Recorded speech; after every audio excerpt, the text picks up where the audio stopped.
Public interest में आज prime परीक्षण परिवारवाद का है।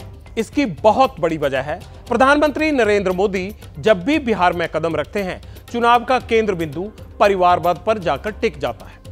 2 मार्च को मोदी ने बिहार के दौरे के बाद लालू प्रसाद यादव ने 3 मार्च को प्रधानमंत्री के परिवार पर सवाल उठाकर इस मुद्दे को हवा दी थी। 1 महीने बाद आज मोदी फिर बिहार में थे। उनके दौरे के ठीक पहले लालू यादव के बेटे तेजस्वी यादव ने राजनीति में वंशवाद को लेकर बीजेपी और मोदी को कटघरे में खड़ा कर दिया। पीएम मोदी आज बिहार में थे। बिहार के जमुई में एनडीए के प्रत्याशी और रामविलास पासवान के दामाद अरुण भारती के समर्थन में रैली की, लेकिन तेजस्वी ने जमुई में पीएम की रैली से पहले एक ट्वीट किया। तेजस्वी ने लिखा, प्रधानमंत्री मोदी जी आज बिहार में प्रथम चरण की सीटों पर प्रचार के लिए आएंगे। चारों सीट पर वे शुद्ध परिवारवादी उम्मीदवार हैं। इनमें से 2 कथित क्षेत्रीय परिवारवादी पार्टियों के हैं और 2 उम्मीदवार देश की सबसे बड़ी परिवारवादी और वंशवादी नेताओं से भरी पड़ी बीजेपी पार्टी के। परिवारवाद के मुद्दे पर तेजस्वी यादव के इस काउंटर अटैक के बाद चुनाव से पहले चरण से ठीक पहले राजनीति में वंशवाद का मुद्दा एक बार फिर गर्म हो गया है।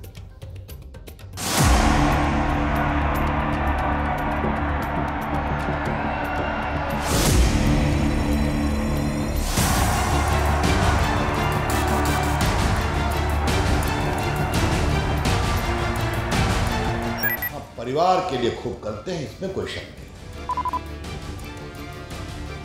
लालू प्रसाद जी किसको बनाते हैं मुख्यमंत्री, किसको लड़वाते हैं, ये उनका विषय है। लेकिन क्या लालू प्रसाद जी कभी इस बात की चिंता करेंगे कि उनके समाज के और उनके विधायकों में कोई साधारण यादव एमएलए उनका मुख्यमंत्री बन सकता है?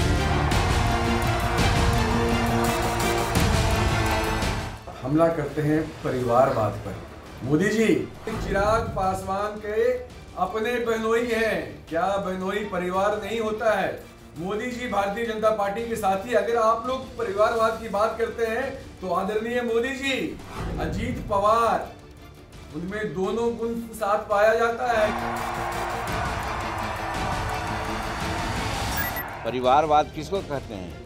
जिसमें कोई सलाहियत नहीं हो, कोई जन आंदोलन नहीं किया हो, कोई सामाजिक कार्य नहीं किया हो और उसको अपने बल पर, अपने प्रभाव के बल पर एमएलए, एमपी, मंत्री बना देते हैं, उसको परिवारवाद कहते हैं। परिवारवाद उसको नहीं कहते हैं जो आंदोलन करके आता है।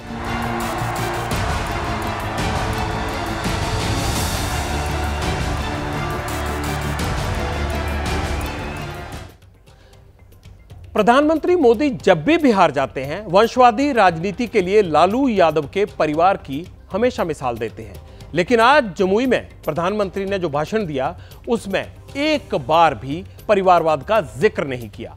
आज 28 मिनट लंबे भाषण में पीएम ने गरीबी, अपराध, भ्रष्टाचार, विकास और अर्थव्यवस्था जैसे तमाम शब्दों को कई बार इस्तेमाल किया, लेकिन पूरे भाषण के दौरान परिवारवाद का एक बार भी जिक्र नहीं आया। भाइयों बहनों, ये मोदी है। मोदी की कुछ सोच ही अलग है। ये मोदी गरीबी के ताप को सहकर यहां पहुंचा है।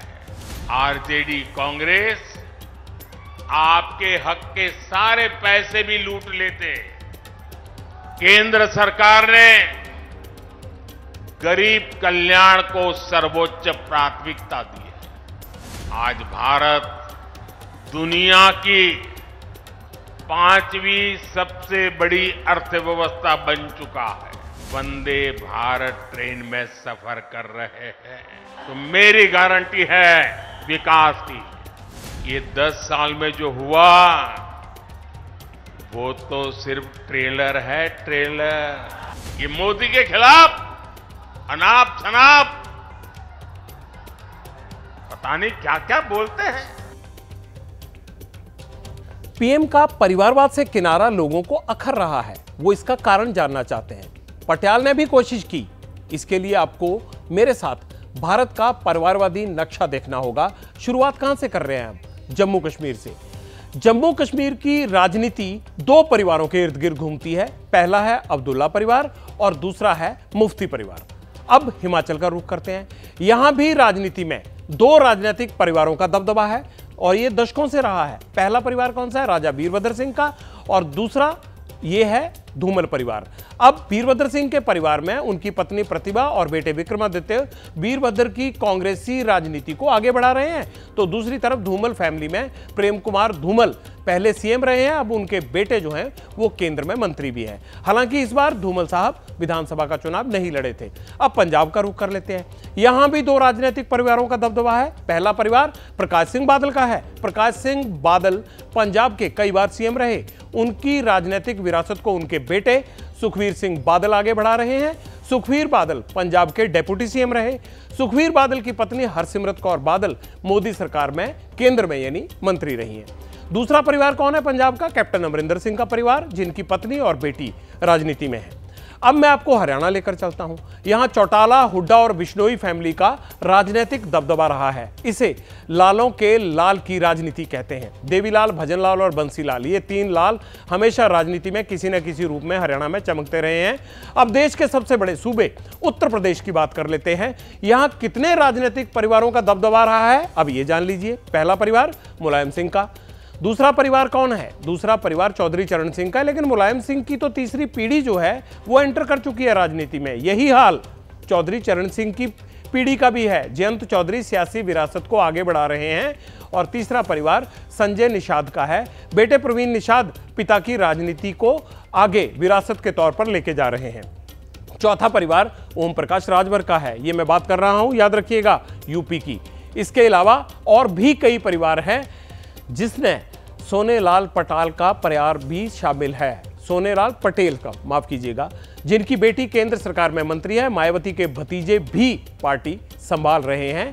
अब आपको बिहार लेकर चलता हूं, जहां से 2024 के चुनाव में परिवारवाद का दंगल शुरू हुआ। यहां परिवारवादी राजनीति के नक्शे पर तीन बड़े परिवारों का दबदबा है। पहला परिवार है लालू प्रसाद यादव का परिवार। लालू प्रसाद यादव के दो बेटे और दो ही बेटियां उनकी राजनीतिक पारी को आगे बढ़ा रहे हैं। पत्नी राबड़ी देवी भी सीएम रह चुकी हैं और लालू प्रसाद के दूसरे जो बड़े बेटे हैं वो भी मंत्री रह चुके हैं। दूसरा परिवार कौन है बिहार की राजनीति में? रामलाल पासवान का। पासवान साहब के बेटे चिराग पासवान और उनके पिता की राजनीति को आगे बढ़ा रहे हैं। तीसरा परिवार है जीतन राम मांझी का परिवार। उनके बेटे संतोष मांझी पिता के राजनीतिक जो उनका विरासत है उसे आगे बढ़ा रहे हैं। अब मैं आपको झारखंड लेकर चलता हूं। यहां सोरेन फैमिली का दबदबा है। झारखंड के पूर्व सीएम शिबू सोरेन के बेटे हेमंत सोरेन पिता की सियासी विरासत को संभाल रहे हैं। महाराष्ट्र चलते हैं। यहां दो बड़े राजनीतिक परिवारों का दबदबा है। पहला है ठाकरे परिवार। उनके बेटे उद्धव ठाकरे भी सीएम रहे और पोते आदित्य ठाकरे मंत्री रहे। दूसरा है पवार परिवार। इसका कुनबा काफी बड़ा है। शरद पवार महाराष्ट्र के सीएम रहे हैं। बेटी सुप्रिया सुले एमपी रही हैं। भतीजे अजीत पवार महाराष्ट्र के डेप्यूटी सीएम हैं। अब ओडिशा चलते हैं। यहां पटनायक फैमिली का सियासी दबदबा रहा है। बीजू पटनायक सीएम रहे। बेटे नवीन पटनायक ने पिता की राजनीति को आगे बढ़ाया। नवीन पटनायक भी सीएम है। कर्नाटक चलते हैं। यहां देवेगौड़ा फैमिली का राजनीतिक दबदबा है। देवेगौड़ा प्रधानमंत्री रहे हैं। उनके बेटे HD कुमारस्वामी मुख्यमंत्री भी रह चुके हैं और इस परिवार के और सदस्य भी राजनीति में हैं। तमिलनाडु चलते हैं। तमिलनाडु में M करुणानिधि सीएम रहे हैं। अब उनके बेटे MK स्टालिन सीएम हैं। पश्चिम बंगाल का रुख करते हैं। वहां ममता बनर्जी सीएम हैं और उनके भतीजे अभिषेक बनर्जी MP हैं।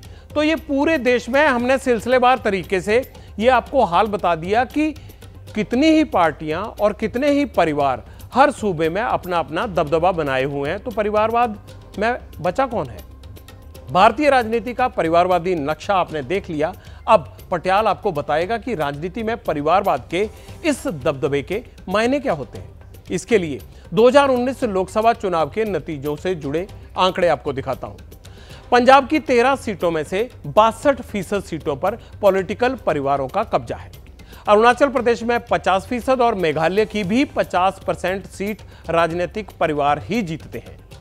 बिहार की 40 सीटों में से करीब आधी यानी 43% सीटों पर पॉलिटिकल फैमिली के मेंबर जीत रहे हैं। महाराष्ट्र की 48 लोकसभा सीटों में 42% सीटों पर राजनीतिक घराने जीत गए। कर्नाटक की 28 सीटों में से 39% पर राजनीतिक वंशवाद की विजय हुई। आंध्र प्रदेश में 25 सीटों पर 2019 में 36% पॉलिटिकल परिवारों की जीत हुई। आंध्र में भी सरकार की एक पॉलिटिकल पार्टी ही, परिवार ही उसको चला रहा है, वहां की सरकार को। तेलंगाना की 17 सीटों में 35 पर वंशवाद की जीत हुई, यानी 35% पर। ओडिशा की 21 सीटों में से 33% पर राजनीतिक परिवार जीते। राजस्थान की 25 सीटों पर 32% पॉलिटिकल फैमिलीज की जीत हुई। हरियाणा की 10 सीटों पर 30% राजनीतिक परिवार जीते। यूपी की 80 सीट पर 28% राजनीतिक परिवार जीते। हिमाचल की 4 सीट पर 25% राजनीतिक परिवार जीते। तो ये पूरा वो खाका है जो हमें ये दर्शाता है कि आखिरकार कैसे परिवारवादी पॉलिटिक्स की हर सूबे में धाक है या पकड़ है। अब भारतीय राजनीति में परिवारवाद का परीक्षण फाइनल स्टेज पर पहुंच गया है। तेजस्वी ने बीजेपी पर विशुद्ध परिवारवाद के आरोप गढ़े, इनकी टेस्टिंग भी पटियाल ने की। मैंने कुछ आंकड़े जुटाए जिनसे आपको यह क्लियर हो जाएगा कि बीजेपी पर लग रहे परिवारवाद के इल्जाम सही हैं या गलत। हरियाणा में लोकसभा की 10 सीटें हैं। बीजेपी ने 10 में से 4 टिकट राजनीतिक परिवारों के कैंडिडेट्स को दिए हैं। एवरेज निकाले तो करीब 40% टिकट पॉलिटिकल बैकग्राउंड वाले कैंडिडेट्स के पास गए। हिमाचल का रुख करते हैं। यहां लोकसभा की 4 सीटें हैं। बीजेपी ने 4 में से 1 सीट राजनीतिक परिवार के प्रत्याशी को दी है, यानी कुल टिकट का 25%। उत्तराखंड में लोकसभा की 5 सीटें हैं। 5 में से 1 सीट बीजेपी ने राजनीतिक परिवार के उम्मीदवार को दी है, तो इस हिसाब से कुल टिकट का 20% हिस्सा उनके खाते में गया। झारखंड में लोकसभा की 13 सीटें हैं। बीजेपी ने 13 में से 2 सीट राजनीतिक परिवार के कैंडिडेट को दी हैं, यानी कुल टिकट का 15%। अब मैं आपको दक्षिण में कर्नाटक लेकर चलता हूं। कर्नाटक में लोकसभा की 25 सीटें हैं। यहां 25 में से 9 सीट बीजेपी ने राजनीतिक परिवार के कैंडिडेट्स को दी हैं, यानी सीट का 36% हिस्सा राजनीतिक परिवारों को बांटा गया। तो ये हमने बीजेपी का सारा अंकगणित आपको समझाया। परिवारवाद का मुद्दा बीजेपी के लिए कैसे गले की हड्डी बन गया है, जो ना निगलते बन रहा है और ना ही उगलते। यह देखने के लिए अब आप आज उत्तर प्रदेश के सामने आई इस तस्वीर पर गौर कीजिए। घोसी लोकसभा सीट से अरविंद राजभर चुनाव लड़ रहे हैं। अरविंद राजभर ओम प्रकाश राजभर के बेटे हैं। अरविंद राजभर प्रचार के लिए मऊ में थे। मंच पर यूपी के डेप्यूटी सीएम ब्रजेश पाठक भी मौजूद थे।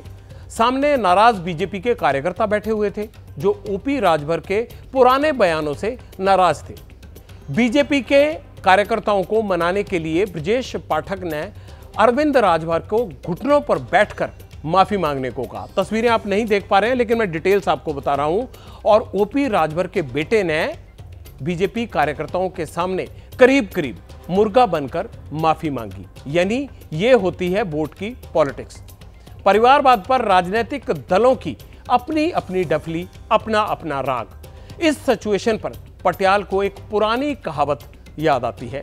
कहते हैं, जिनके घर शीशे के बने होते हैं वो दूसरों पर पत्थर नहीं उछालते।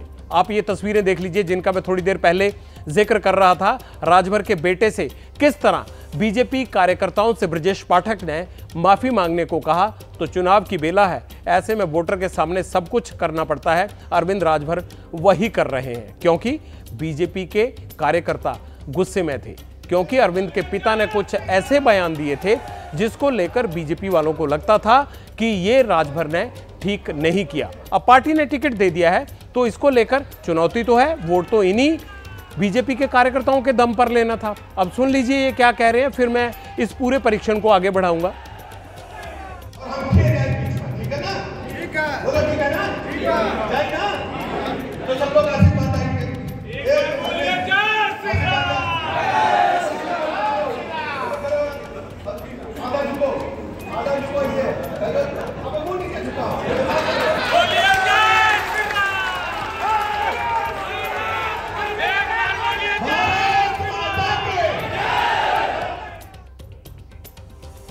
देखिए वोटर की ताकत। अच्छा, मैं बता रहा था आपको कि जिनके घर शीशे के बने होते हैं वो दूसरों पर पत्थर नहीं उछालते। तेजस्वी हो चाहे बीजेपी या फिर कोई विपक्ष का अन्य दल, सब कांच के घर में ही रहते हैं, इसलिए पटियाल का मानना है कि दूसरों पर पत्थर उछालने से पहले परिवारवाद वाले आईने में हर राजनीतिक दल को अपना चेहरा एक बार जरूर देखना चाहिए, क्योंकि आईना कभी झूठ नहीं बोलता। जैसे ही घड़ी का काटा दोपहर 2:30 पे आए, बबीता जी का दिल सास बहू साजिश के लिए मचल जाए। और ये है इनकी बहू, पूरे दिन ऑफिस की टेंशन हो जाए गॉन जब ये करें अपना फेवरेट शो फ्री टाइम पे ऑन। इनकी तरह आप भी देखें अपना फेवरेट शो अपने टाइम पर और डाउनलोड कीजिए एबीपी लाइव ऐप अपने स्मार्ट टीवी पर।